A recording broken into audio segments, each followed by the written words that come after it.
me tell you, once you survive narcissistic abuse, if you survive a relationship with a psychopath, right, with a malignant predator that deliberately plots and creates situations and plants seeds to torture you, to get leverage on you, to get the upper hand on you. Mind you, this is supposed to be your loving, trusting, romantic partner. When you've experienced a situation like that and you've survived and healed from it, you're gonna feel like nothing in this world can stop you.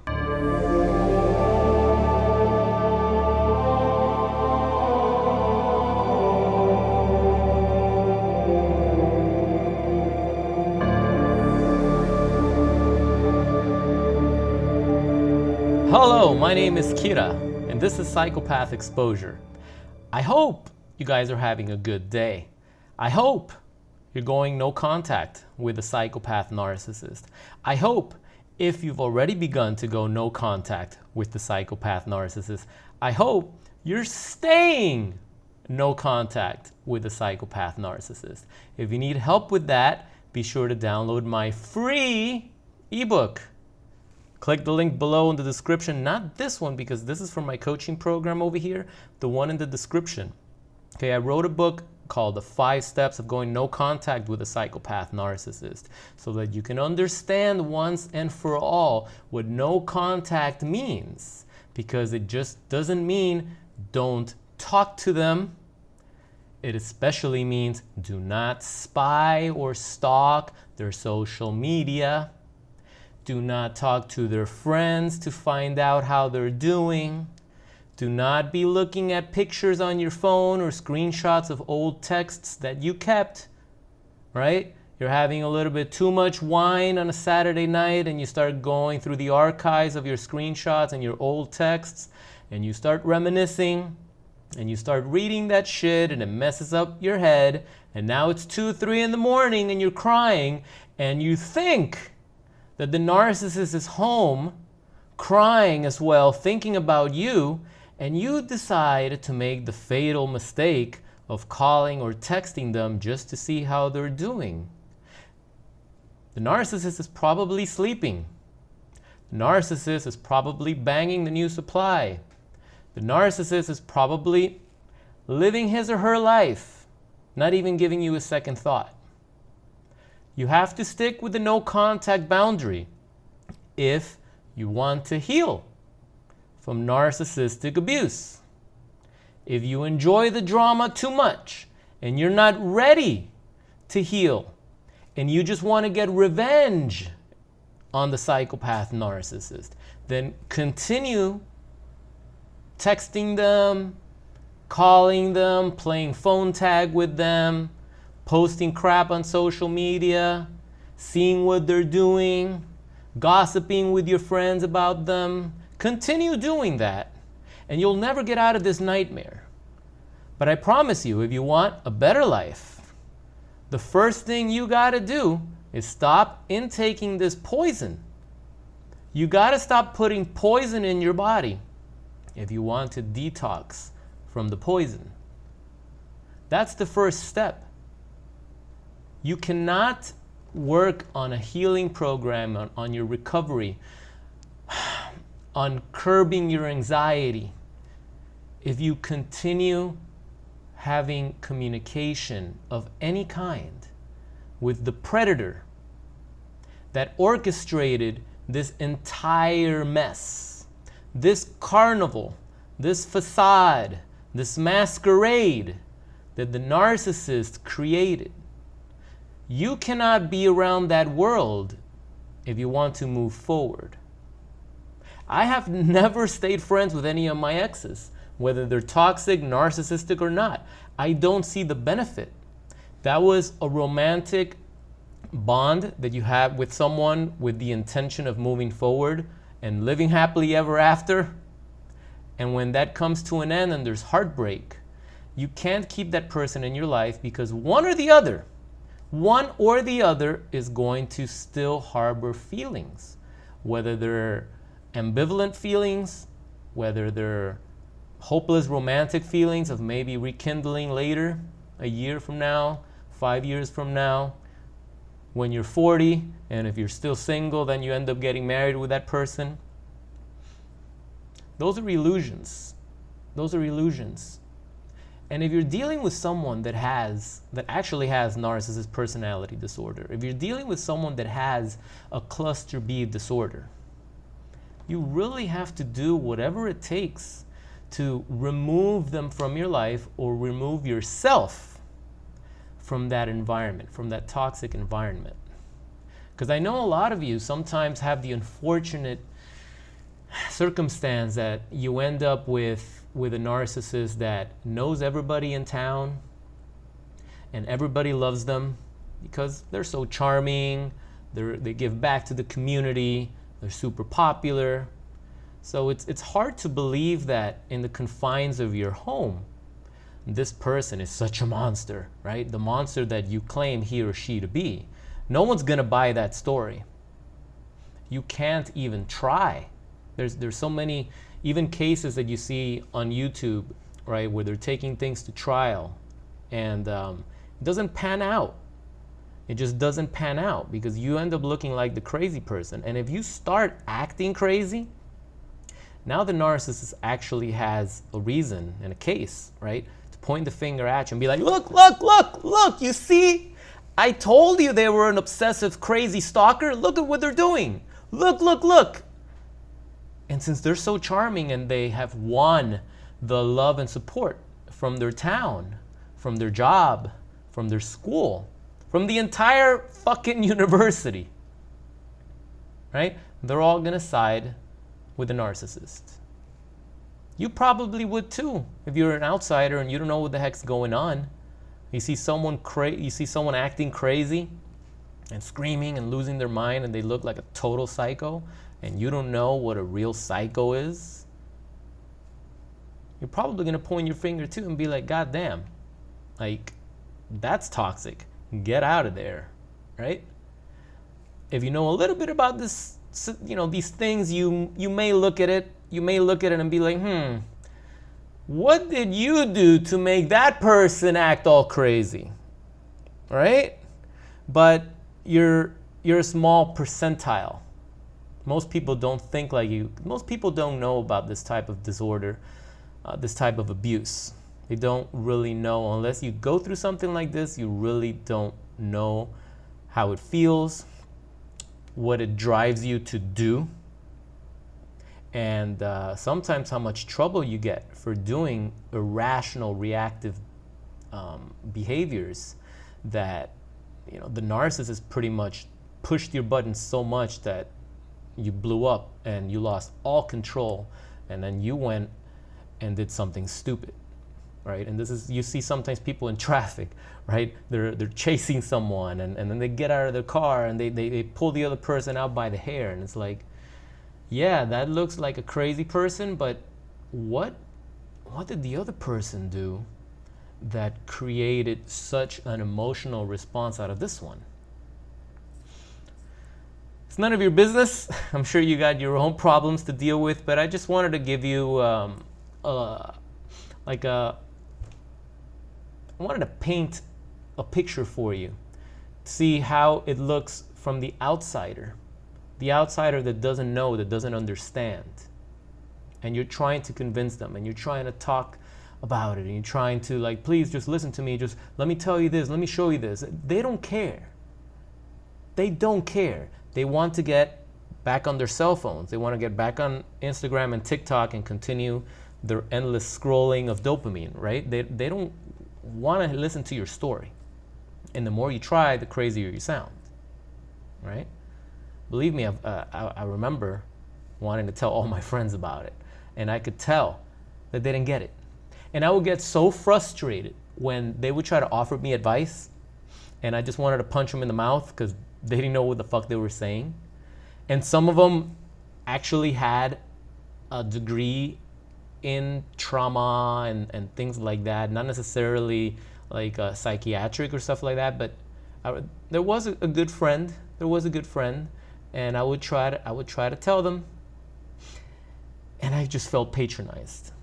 I was like, you're just repeating shit you read in your goddamn textbook. You don't know what the fuck I'm talking about.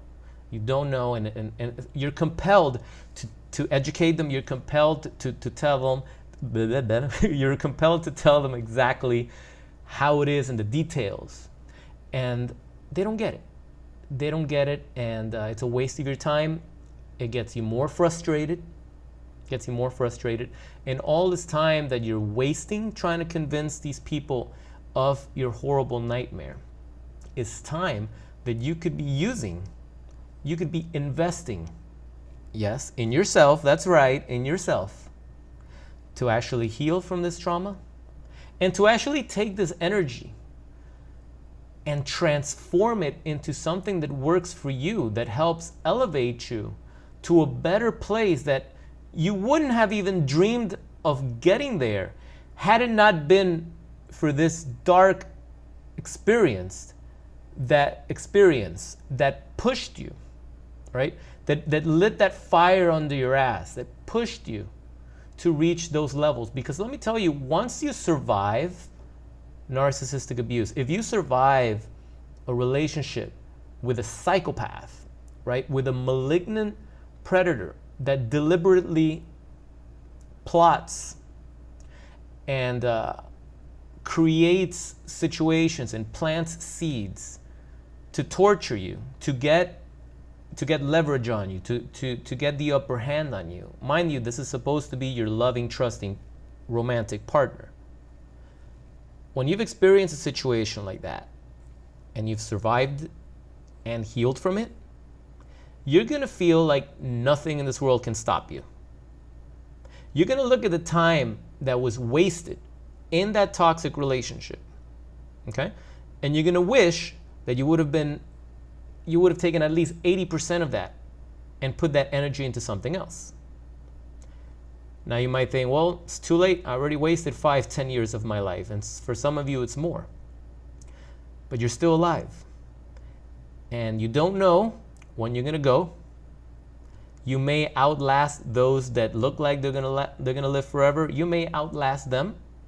So believe me when I tell you there's no better time to start than now, to work on that project you've always wanted to work on, to get that degree in school that you put on hold, to start that side business, to get in shape, to travel, to clean out your closet, right? There's no better time than now. Because if you double down on the narcissist, if you think that maybe if I give them one more chance and I have one more conversation with them, they're going to understand what they put me through. And I just want them to understand that I know they have a disorder. And I don't blame them because they're disordered. But I'm going to be their rock. And I'm going to stick through it. I'm going to dedicate my life to helping them. I'm going to show them that I'm faithful. I'm going to show them that no matter what they do to me, my love for them does not stop. Oh boy. And when you do that, right, if you could be a fly on the wall, if you could be a fly on the inside of the narcissist's body or mind, if you could be a fly inside their brain when you're telling them things like this, it's like Christmas during summer for them. It's I mean, party time. You basically just told them, continue to abuse me more and more, harder, more vicious, more destructive than ever. Because no matter what you do, I'm going to continue giving you love, giving you supply, bailing you out, paying your bills, driving you to work, picking you up from work, taking you to school, picking you up, dropping you off from school, doing your groceries, doing your laundry, doing your homework, fixing your credit, buying you a car, paying for your car. The list goes on and on and on. Oh, did I fail to mention getting you a house or an apartment, paying for that, enabling you to do things that you should do on your own? Where does it stop? So that mindset, that skewed mindset, does not work when you're dealing with a psychopath narcissist. It may work with someone that does not have that disorder. Someone that clearly loves you because you know they love you by their actions, not because they text you I love you after they ghosted you for 24 hours and you know that they were with the other supply. Not after they pick a fight just to storm out of your house on a Saturday night and go straight to the date that they already had planned, which is why they came to your house all dolled up, or all, if it's a guy, you know, all suited up and smelling good, right? They already had a date planned. They just had to pay their dues, you know, pay their due diligence by coming to your house and then picking a fight. You see, you always ruin things. You had to ruin, thank you for ruining my Saturday night. I'm leaving. And now you think that they're probably going to go home and they're going to be pissed and they're just going to sulk and watch TV, or maybe call their buddy and go have a beer, right? Or you think they're just going to go home. If it's a chick, you think she's just going to go home and just take a bath and listen to Lana Del Rey and drink some wine, and then somehow call you 2 hours later and text you and apologize. You think that's what's going to happen? No, no. No, no. They're on their way to their date. And you're not going to hear from them for the rest of the night. And then later, you might get a text. They might tell you, I'm sorry for blowing up. I love you. I don't want to lose you. My phone only has 2% battery. And then gone. Radio silence. And now you're like, oh my God, yes, they texted me. They said they love me. Okay, everything's going to be okay. And you forgive them. And then Sunday morning you wake up and you don't hear from them till like 1 o'clock, 2 o'clock, because that's usually the time that brunch is over. Because they were with the other supply, they had sex all night, they woke up, they went to brunch. Now is around the time that they're being dropped off. Now they're going to call you. Now they're going to text you. And like a sucker, you're going to believe them, you're going to forgive them, and you're going to repeat the process again. That's how it works. Am I right?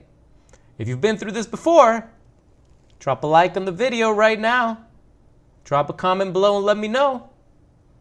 Because I believe we've all been through this before. That's how we're able to predict the patterns. That's how we're able to predict the patterns. When so many people, yes, on the internet, right? On the internet. But also, if you start talking to more people as you grow from this, and you start networking and you start rebuilding your social circle, you're going to see that you're going to attract a lot of people that have been through some traumatic experience like this, because we're magnets. The law of attraction and all that stuff, it ain't no woo-woo. It ain't hokey shit. If you really study and put it into practice, it'll blow your mind. You will attract people that have been through this. You will also attract more toxic people. You will also attract possibly another narcissist or someone with another cluster B disorder. As a test to see if you've learned your lesson. To see when you notice familiar patterns and red flags that you've seen before.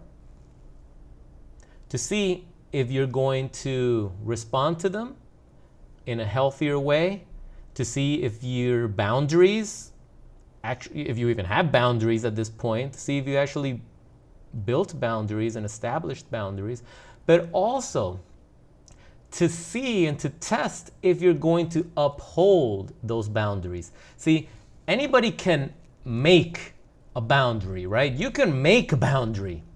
But it's a different thing to uphold the boundary, right? Jerry Seinfeld used to say, see, it's easy to take the reservation, but you're just not good at holding the reservation, And if you've seen that episode, it's when he went to rent a car. He had a reservation, but when he got there, they told him, we're out of cars. And I crack up because the same thing is with boundaries. Yeah, I got a boundary. They know better. I'm not going to allow this. I'm not going to allow that until it happens to you.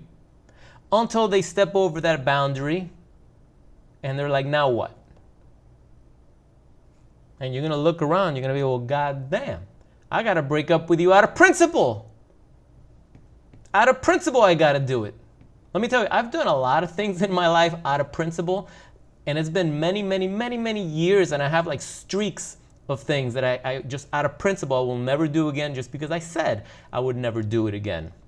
And you know what? Those things, as they stack up, give me validation, give me power, give me confidence to know that it's like, hey, I said I would never do that, and I've never done it. And it's like, okay, so if I can do that, right? If I can uphold that, if I can make that commitment and I can stick with it, what else can I do? Can you terminate a relationship because someone crossed your boundary? A deal-breaking boundary, not a soft boundary, not a negotiable, but a non-negotiable. And you won't know until life tests you. And yeah, there's lots of nuance.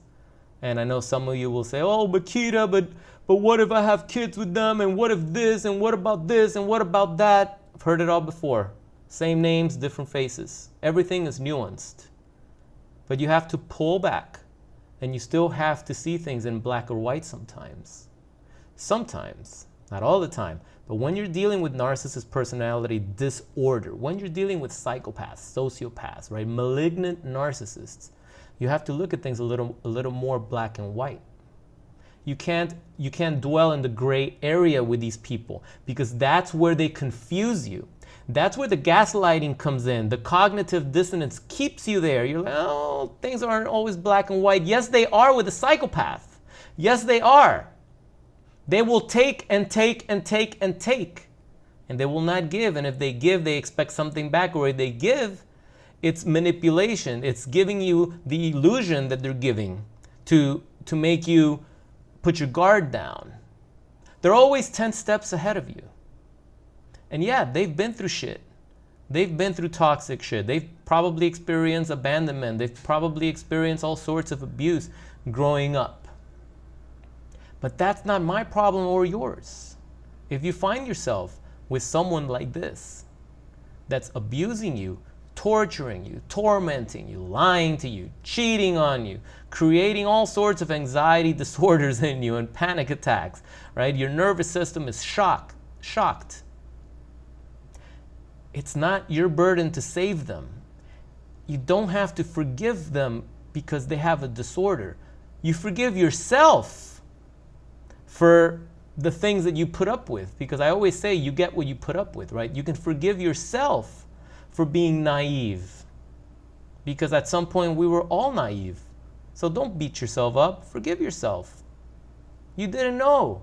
You didn't know better. And even when you thought you knew better and you thought you were too smart to be scammed, right? Even when you thought you were too smart to be scammed and you still got scammed, forgive yourself. Because you're only human. You still saw the best in the narcissist. You still gave them the benefit of the doubt because deep inside you loved them and you wanted to believe that they loved you too. But at some point, if you're tired of this shit life, if you're tired of being scammed, especially by scammers, then you need to learn how to call out a scammer for what he or she is. You need to be able to identify what these people are fast. Not 6 months into a relationship, not 6 years into a relationship. You need to be able to notice these things right away. When you meet these people, where are you meeting these people? Dating apps? Bars? Strip clubs? Right? And when you meet them, what's going on in their life? What are they in the middle of? Are they in the middle of a divorce? Are they in the middle of a relationship? Right? Are they having baby mama drama? Right? Do they have some kids and there's some custody war going on right now? You don't want to get involved in that right now. They're still entangled with their ex-wife or their ex-husband. That's a red flag. That doesn't mean they're a narcissist, but it's a red flag to get involved with someone that still hasn't handled that situation and they're already trying to date. They're not ready to date. They're not ready to be committed to you. If anything, they want to get their ex jealous. They want to get with you right away so they can start posting shit on Facebook and on Instagram so the ex can see it, so the ex can have a cow. That's all they really want. They're more interested in showing the ex, look how fast I move on with you. I don't need you. I'm good. You're being used as narcissistic supply, sorry to say.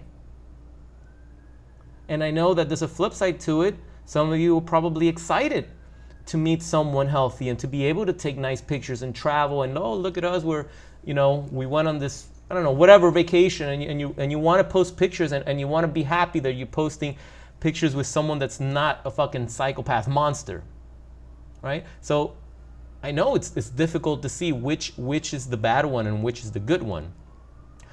And this is what I teach in my coaching program when I work with you guys privately on one-on-one, and we go down to the detail and we get real. You guys know we get real. There's no fucking around in my program. Like, we all have a part in this situation. No one here is 100% blame free. None of us. We all got into the shit. Shit happened. Our boundaries were fucked. Maybe we had strong boundaries, but then we were like, hey, you know what? Maybe they don't need to be that strong. Maybe I'm being too hard right now. Maybe I need to bring these boundaries down and give this person a little bit of more trust. And then the narcissist took advantage of that, and then you kept bringing them down and bringing them down and bringing them down until ultimately you didn't have any boundaries.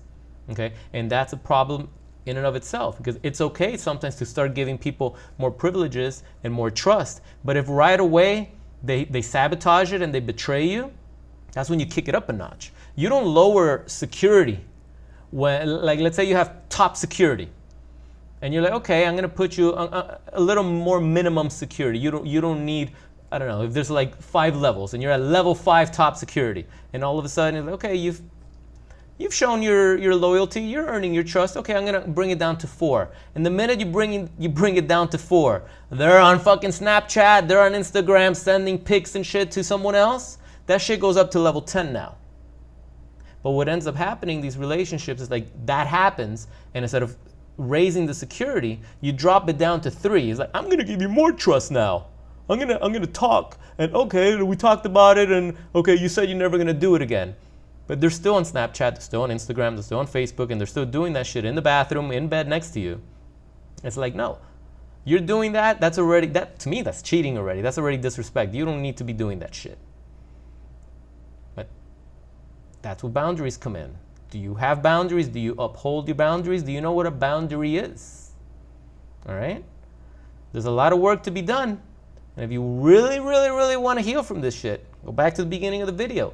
You have to stop communicating or having any contact with the psychopath monster, with the predator, with the malignant narcissist, with the sociopath, with the toxic person that put you in this nightmare to begin with.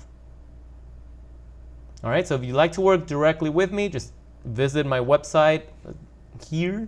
This little thing here. See, now don't click on it, because that's not a link. This is a video, but the link is in the description. So you can click on that and you'll get more information, see if we're a good fit for each other.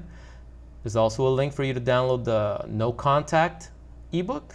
And if you want to share it with the community, a situation that you've been through, I'm sure you'll find that many of us went through it too. So feel free to leave a comment and follow up on the other comments that people in the community are leaving to give a little validation and support, because we're not alone in this. This is becoming an epidemic. But if you'll notice, it's the same stories. It's the same patterns. I know it feels like this happened to us, oh, it's personal. Sure. But when you look around and this is happening almost identically to everybody else, that's when you know something's wrong there. Let's look deeper into this. And yeah, that's when you discover narcissist personality disorder, psychopathy, sociopathy. That's when you start discovering that shit. And that's when you start getting the validation. That's when you realize you're not crazy. And that's when you can start healing. But if you're still in contact with that monster, it's going to be a very, very slow recovery process for you. All right? So first things first, learn how to go no contact with a psychopath narcissist. And then we can start your journey to the rest of your life, whatever it is that you want to make it. And you can do it. But this person has to be out of your life. All right? So thanks for watching, guys. I hope, as always, I hope you got some value out of this video. Drop a like on the video, subscribe if you haven't already subscribed. And I look forward to talking to you guys in the next video. Enjoy the rest of your week. Enjoy the rest of your day. And I'll see you guys next time. Peace.